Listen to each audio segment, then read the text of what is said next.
ಕೆಂಪಮ್ಮ ದೇವಿ ಮತ್ತು ಚಿಕ್ಕಮ್ಮ ದೇವಿ, ಕಿತ್ತೂರು ತಾಲೂಕು ಆದಿನಾಯಕನಹಳ್ಳಿ ಕಲ್ಕೆರೆ.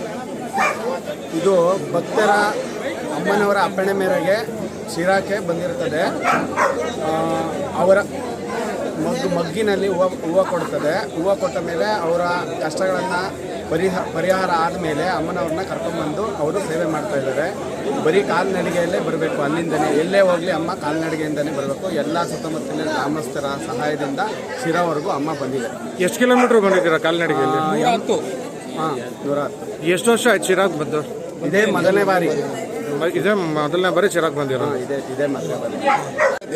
ಕಿತ್ತೂರು ತಾಲೂಕು ಮುನವಳ್ಳಿ ಹೋಬಳಿ ಕಲ್ಕೆರೆ ಆದಿನಾಯಕನಹಳ್ಳಿ ಈರಲಗೆರೆ 3 ಗ್ರಾಮಕ್ಕೆ ಸೇರಿದ ಕೆಂಪಮ್ಮ ಶ್ರೀ ಚಿಕ್ಕಮ್ಮ ದೇವಿ ಇದು ಶಿರಾಗೆ ಮೊದಲನೇ ಸರಿ ಶಿರಾವರೆಗೂ ಪಾದಯಾತ್ರೆ ಎದ್ದು ಬಂದಿದೆ.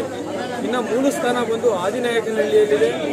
ಇದು ಈ ದೇವರು ಬಂದು ಉತ್ಸವ ಮೂರ್ತಿ 2, ಕೆಂಪಮ್ಮ ಮತ್ತು ಚಿಕ್ಕಮ್ಮ. ನಮ್ಮದು ಈರ್ಲಿಗೆರೆ, ಕಲ್ಲಿಕೆರೆ, ಈರ್ಲಿಗೆರೆ, ಆದಿನಾಯಕನಹಳ್ಳಿ. ಆದ್ರೆ ಅದು ಗ್ರಾಮ ದೇವತಿಂದ್ರಿಂದ ಅಷ್ಟೊಂದು ಇದಾದಂಥ ದೇವರು. ಇವರು ಕರ್ಕೊಂಬರ್ಬೇಕು ಅಂತ ಹೊರಟಿದ್ರು. ಈಗ 8 ವರ್ಷದ ಇವತ್ತ ಅದು ಅವ್ರ ಮನೆಗೆ ಬಂದೈತೆ. 100 ಕಿಲೋಮೀಟ್ರ್ ಬಂದೈತೆ ಅಂದರೆ ಭಯಂಕರ ಜನ ಎಲ್ಲ ಒತ್ಕೊಂಡೇ ಬಂದಿರೋದು. ಆದ್ದರಿಂದ ಅದ್ರ ಶಕ್ತಿ ಹಂಗೈತೆ.